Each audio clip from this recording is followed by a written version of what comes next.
નમસ્કાર મિત્રો, મારી યુટ્યુબ ચેનલમાં ફરી એકવાર આપનું હૃદયપૂર્વક સ્વાગત છે। આજનો ટોપિક છે મિત્રો કે B12 અને B12।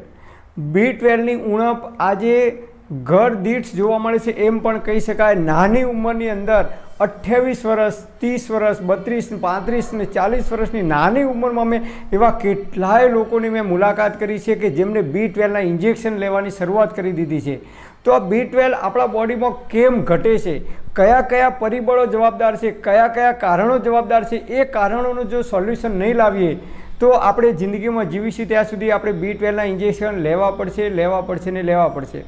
ઘણા લોકો B12ના ઇન્જેક્શન લે તો 1.5-2 વર્ષ પછી ફરીથી પાછું B12 ઘટે છે તો ફરીથી પાછું એમને B12ના ઇન્જેક્શન લેવાની જરૂર પડે છે। એવા કિસ્સા પણ મેં કેટલાય જોયા છે।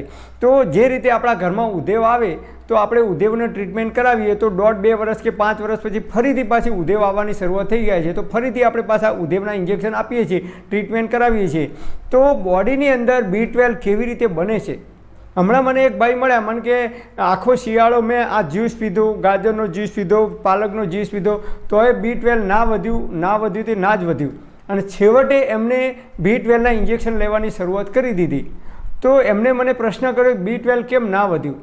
સૌથી પહેલાં આપણે જાણી લઈએ કે B12 જો આપણે બહારથી લઈશું તો આપણું બોડી છે એ અંદરથી બનાવવાનું ધીમે ધીમે ઓછું કરી દે છે અને સીધી વાત છે, ડાયરેક્ટ બહારથી આપણે ઓનલાઈન પીઝા કે કોઈ પણ વસ્તુ મંગાવીએ તો આપણે ઘેર એ વસ્તુ બનાવતા નથી, આપણને ધીરે ધીરે કંટાળો આવે છે, આળસ આવવા લાગે છે અને આપણે પછી ફરીથી આપણે એ વસ્તુ ઓર્ડર કરીને ઓનલાઈન મંગાવીએ છીએ। એ જ રીતે આપણા બોડીની અંદર જો તમે બહારથી B12ના ઇન્જેક્શન લેવાની શરૂઆત કરી દેશો તો બોડી છે એ B12 બનાવવાનું ધીમે ધીમે ઓછું કરી દે છે અને B12 ખજૂર ખાવાથી, ગોળ ખાવાથી, ગાયનું દૂધ ખાવાથી એમાંથી તો મળે છે કે લીલા શાકભાજી ખાવાથી મળે છે, પણ જો આપણું બોડી B12 બનાવતું નથી એટલે કે B12ને હજમ કરી શકતું નથી, B12ને પચાવી શકતું નથી, આપણા બોડીમાં શરીરમાં કંઈક તકલીફ છે અને જેના કારણે એ શરીર આપણું બોડી જો એ B12ને પચાવી શકતું નથી એ તો આપણા શરીરમાં B12ની ઉણપ સદાયને માટે આવશે, જીવો ત્યાં સુધી B12ની ઉણપ રહેશે।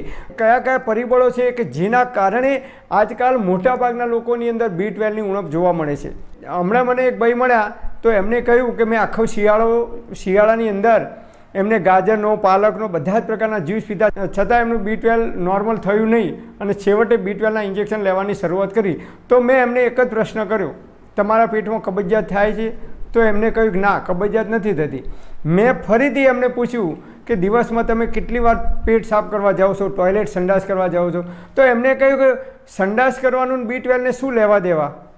મેં કીધું આયુર્વેદ કહે છે કે તમારું પેટ જો સવારે ઉઠીને તરત વિધિન 2 મિનિટ્સ, ઓનલી 2 મિનિટમાં જો તમારું પેટ સાફ ના થાય તો સમજી લેવાનું કે સમય આવે ત્યારે ગમે તે એક બીમારીનું રૂપ ધારણ કરી શકે છે। કારણ કે આયુર્વેદમાં કહે છે કે કબજિયાત એ કોઈ રોગ નથી, પણ કબજિયાત એ બધા જ રોગોનું મૂળ છે। આટલું જો આપણને સમજણ પડી જાય તો આપણે મોટાભાગની બીમારીઓથી બચી શકીએ છીએ। તો એમને કહ્યું કે સંડાસ ના થાય કે થાય એને B12ને શું લેવા દેવા? તો મેં કહ્યું કે તમે સવારે ઉઠીને પેટ સાફ કરો તો કેટલી વખત જાઓ છો દિવસમાં? તો એમને કહ્યું ઘણીવાર હું 2 વખત જાઉં છું, કોઈક વખત 3 વખત પણ ટોયલેટ કરવા જાઉં છું, કોઈક વાર સવારે ના થાય તો બપોરે જાઉં છું, પણ એમને કહ્યું કે મારું પેટ સાફ થાય છે। મેં કીધું તદ્દન ખોટી વાત। દિવસમાં તમે 2 વાર ટોયલેટ જાઓ છો કે 3 વખત જાઓ છો કે કોઈક વખત સવારે જાઓ છો અથવા કોઈક વખત બપોરે જાઓ છો, કોઈક વખત સોજે જાઓ છો, એનો મતલબ તમારા પેટમાં કબજિયાત છે ને કબજિયાત છે। આ સૂત્ર જ્યાં સુધી આપણને મગજમાં નહીં ઉતરે ત્યાં સુધી ઘણા બધા લોકોને એવું હોય છે કે હું તો દિવસમાં 2 વાર જાઉં છું ટોયલેટ, મારું તો પેટ સાફ થાય છે, પણ એ ખોટી વાત છે। સવારે ઉઠીને તરત વિધિન 2 મિનિટ્સ, ઓનલી 2 મિનિટમાં પેટ સાફ ના થાય તો સમજી લેવાનું કે એ કબજિયાત છે આયુર્વેદ મુજબ। તો મેં એમને કહ્યું કે તમે માત્ર હરડેનું નિત્ય સેવન કરવાની શરૂઆત કરો અને ત્રિફળા ચૂર્ણનું સેવન કરો, બંનેમાંથી એક સેવન કરવાની શરૂઆત કરી દો। 21 દિવસ સુધી આનું પાલન કરો નિત્ય અને તમારું બોડી કમ્પ્લીટ સાફ થવાની શરૂઆત થઈ જાય પછી તમે B12નો રિપોર્ટ કઢાવી દેજો। માત્ર 21 દિવસમાં એમની જે B12ની ઉણપ હતી એ ધીરે ધીરે બોડીની અંદર ઓછી થઈ અને નોર્મલ થઈ ગઈ।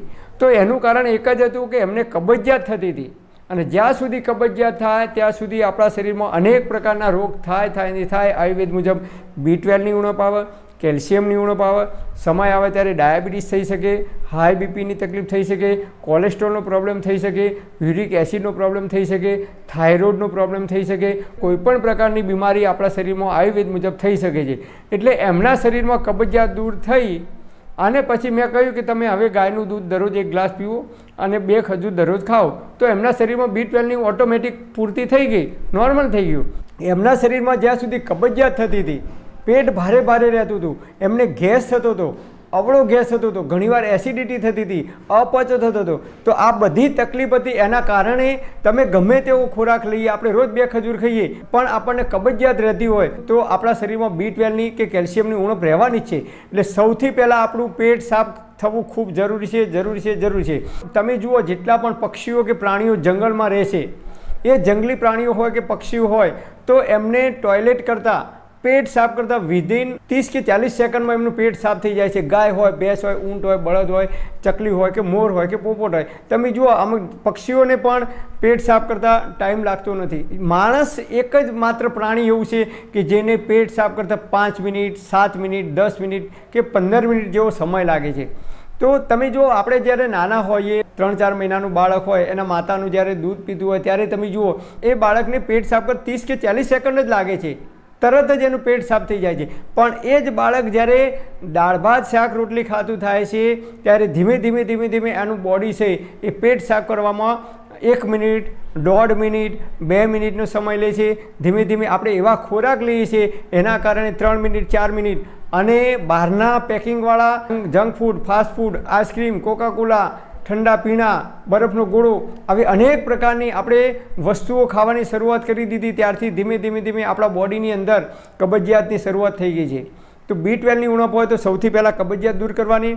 નંબર 2, સફેદ મીઠું ઓછું કરી દેવાનું, એની જગ્યાએ સિંધવ મીઠું ખાવાનું. નંબર 2, સવારે ચા બંધ કરી દેવાની, એની જગ્યાએ તમે ગોળની ચા પીવી હોય તો થોડીક પી શકો.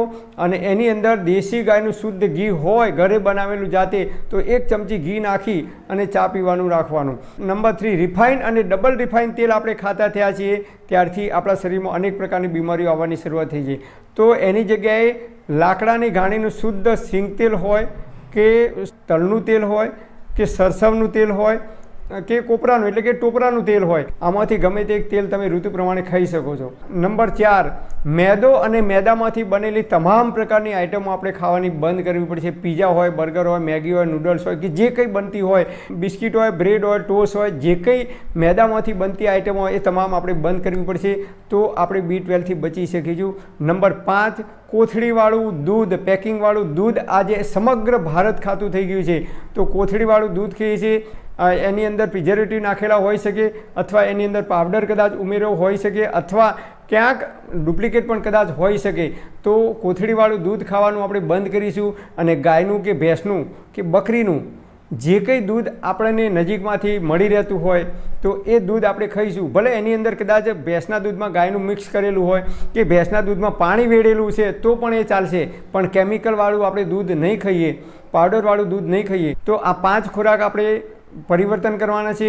નિયમિત આપણે યોગ, વ્યાયામ, પ્રાણાયામ કરીશું, અનુલોમ વિલોમ પ્રાણાયામ કરીશું. સાત્વિક આહાર એટલે કે ઘરે બનાવેલું જ ભોજન આપણે ખાઈશું. બહારના તીખા તળેલા પદાર્થો હોય, બટાકાની વેફર હોય કે કેળાની વેફર હોય, કોઈ પણ પેકિંગવાળા ખોરાક આપણે નહીં ખાઈએ તો આપણે B12 કે કેલ્શિયમની ગોળીઓ ગળવાની જરૂર નહીં પડે.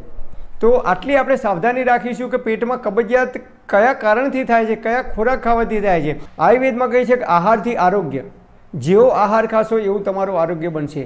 સાત્વિક આહાર લઈશું. આપણા બાપ દાદાઓ, વડવાઓ વર્ષો પહેલાં, 70-80 વર્ષ પહેલાં જે સાત્વિક ભોજન કરતા હતા, કેમિકલ વગરનું, દવાઓ વગરનું, એવું આપણે ભોજન કરીશું, સાત્વિક ભોજન કરીશું, ઘરે બનાવેલું. તો આપણે જ્યાં સુધી જીવીશું ત્યાં સુધી તંદુરસ્ત અને નિરોગી રહી શકીશું. પરમપિતા પરમાત્મા આપ સર્વેને તંદુરસ્ત અને નિરોગી રાખે એવી હૃદયપૂર્વક મારી પ્રાર્થના. Thanks for watching my video. Thank you.